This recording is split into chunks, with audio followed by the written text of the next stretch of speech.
Olá, o nosso assunto de hoje é batalharmos em prol da nossa própria fé. Irmãos, todos nós sabemos da importância de se ter dinheiro. Por isso queremos tanto tê-lo, pois sabemos que sem ele não podemos adquirir as coisas tangíveis da vida. Assim, além de ter o dinheiro, cuidamos muito para também não que ele não nos falte, nunca, né? Entretanto, sabemos que há coisas que são inexpugnáveis e não adquiríveis pela força, pelo poder, pela riqueza e pelo dinheiro.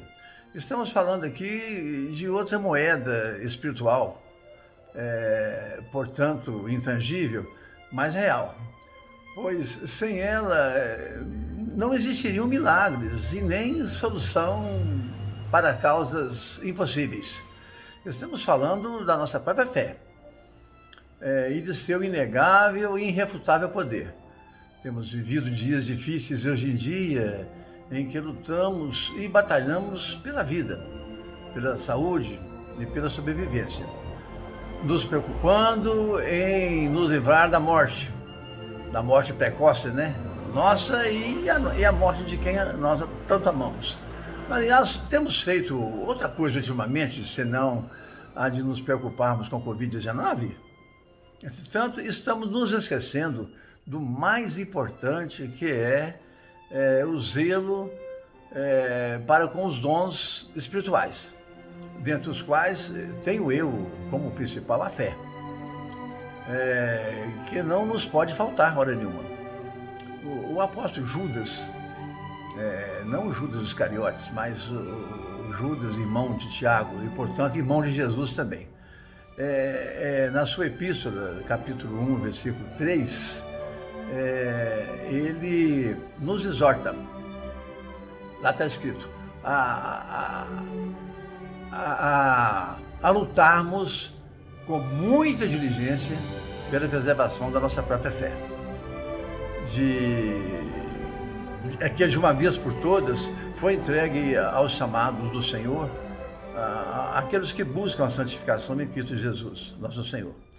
Irmãos queridos, desespero e terrorismo são tudo o que vemos nos noticiários e é tudo que, ao contrário, né, poderia nos fazer um pouco mais de alento e de esperança.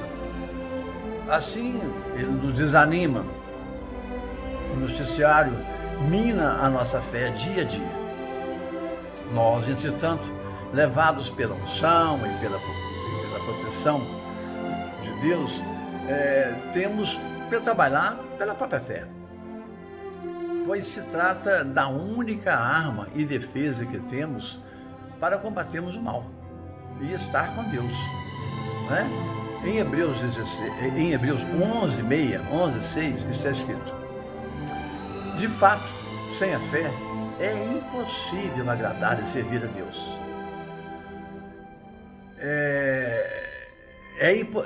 Porque é necessário que aquele que se aproxima de Deus saiba com toda certeza que existe um Deus. Como é que você vai se aproximar daquilo que você não sabe que existe? Saiba com toda certeza que existe um Deus.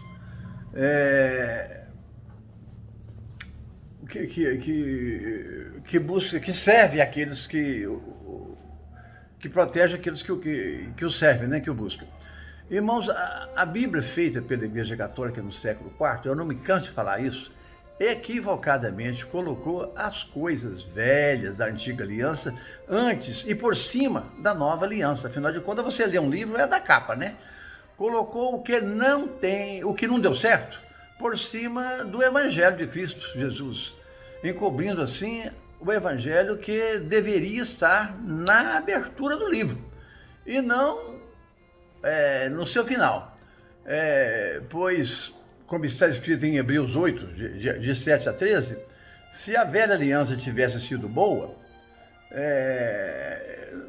de forma alguma haveria necessidade de uma nova, né? E lá está escrito que se por se falar nova, assim por se chamar nova, fica antiquada a velha, a primeira. Isso está escrito lá em Hebreus, não é minha opinião não. E tudo que ficou antiquado está escrito lá, está prestes a desaparecer. E não ficar encobrindo a nova aliança. Foi a coisa que a Igreja Católica fez num livro no século IV. A Bíblia não foi feita por Paulo, por Cristo, não. Ela foi feita pela Igreja Católica.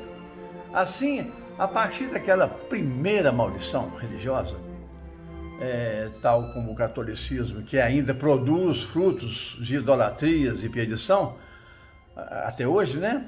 Também as religiões chamadas, no princípio, de protestantes, que depois foi chamada de evangélica, também dividem e fatiam a fé do povo de Deus.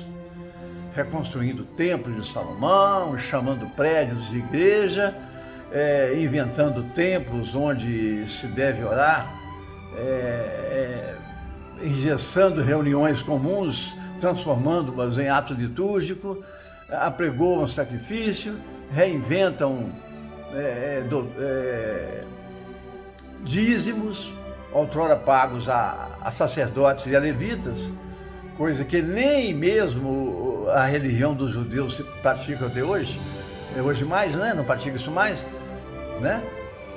Então, assim dividem o evangelho em doutrinas, cada uma segundo a conveniência das várias denominações. E todos perdidos debaixo da maldição religiosa confundem a fé de muitos, recriando templos, como eu já disse, sacrifícios, liturgias, enfatizando muito mais até o pecado do que a própria graça do Senhor.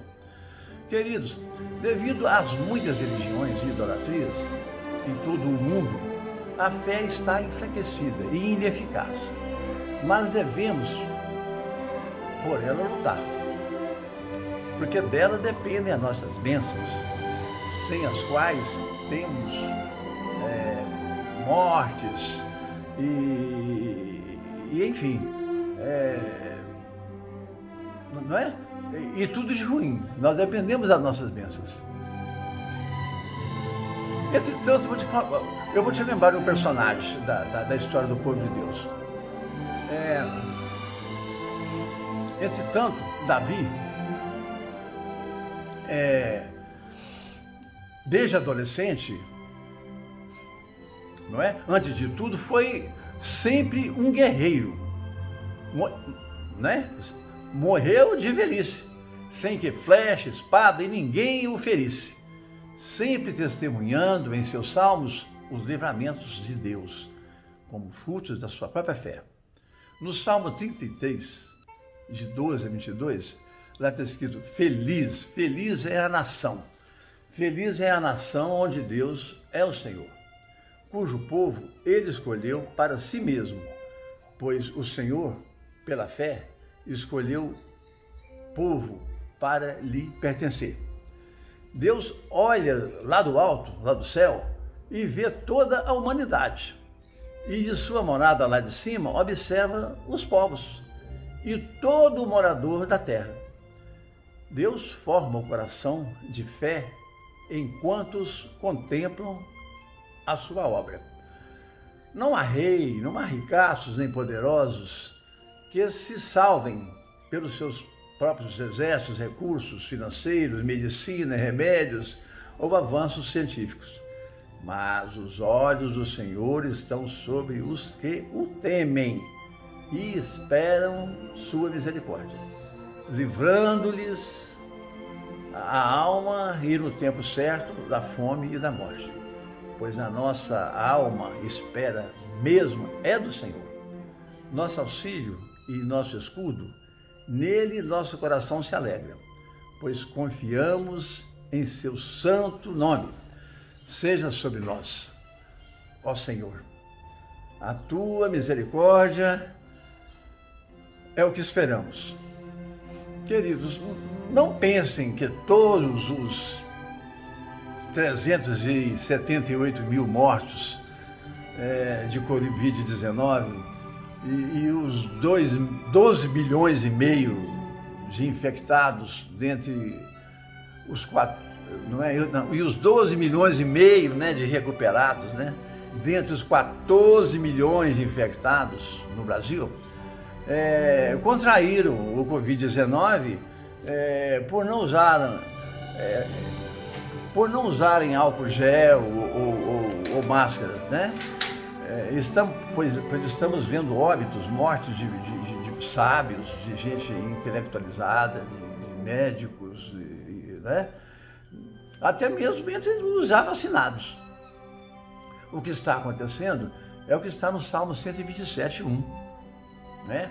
Em vão trabalha o sentinela, se o próprio Deus não vigiar a casa. Veja que o Senhor ali não está falando, não está dizendo não ser necessário o sentinela para vigiar a casa.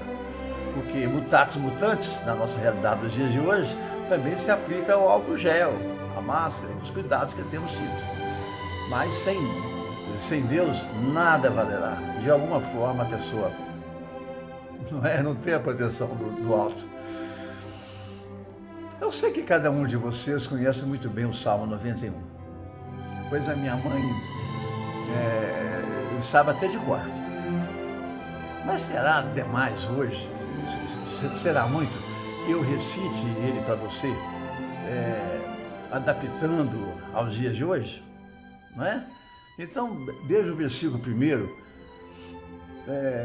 você que procura segurança no Deus Altíssimo e se abriga à sombra do Todo-Poderoso, pode dizer a seu Deus: ó Senhor, Tu és o meu defensor e o meu protetor. Tu és o Deus em quem eu confio. 3, versículo 3. Deus livrará você de perigos escondidos e de doenças mortais. É o que nós estamos vivendo hoje em dia, né? 4. Deus cobrirá você com suas asas e debaixo delas você se sentirá seguro. É o que acontece com a galinha e os pintinhos. A fidelidade de Deus o protegerá como um escudo. 5. Você não terá medo dos perigos da noite, nem dos assaltos durante o dia, né? É o que mais acontece. Versículo 6. Você não terá medo das pandemias que se espalham na escuridão, nem dos males que matam ao meio-dia, não é? Ainda 1000 pessoas sejam mortas a seu lado e 10.000 ao seu derredor, você não será atingido pela morte, não é? Não será atingido por nada. Versículo 8. Você olhará e verá os maus, não é? Os ímpios e os sem fé, como são castigados, né? 9. É o que você fez do Senhor, o seu protetor, e do Altíssimo o seu defensor. Foi isso que aconteceu. 10. Por isso, nenhum desastre lhe acontecerá. Nenhum desastre lhe acontecerá.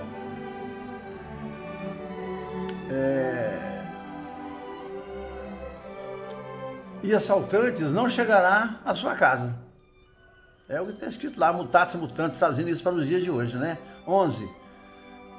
Deus mandará que os anjos dele cuidem de você, para protegê-lo aonde quer que você vá.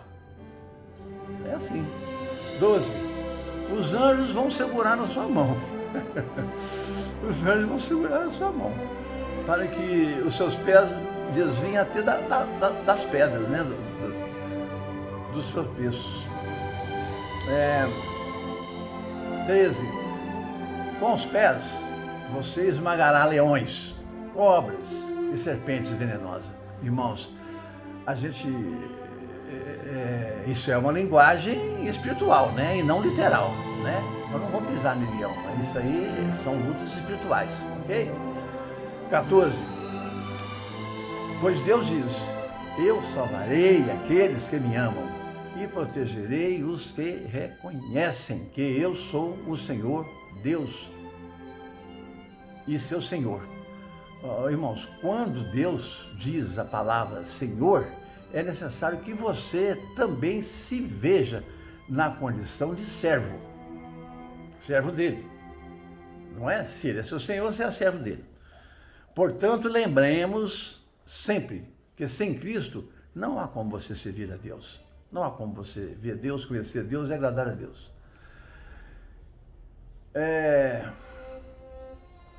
15. Quando os que servem invocarem o meu nome, diz o Senhor, eu os responderei. E estarei com eles nas horas de aflição, pois livrarei o meu povo e farei com que sejam respeitados. 16. E como recompensa, eu lhes darei vida longa. Eu lhes darei vida longa. E eu lhes darei vida longa porque eu sou seu Salvador, né? É o que está falando ali. Amém? Então, que a paz do Senhor Jesus e não a aflição seja o juiz de cada um de nós, né? Isso está lá em Colossenses 3:15.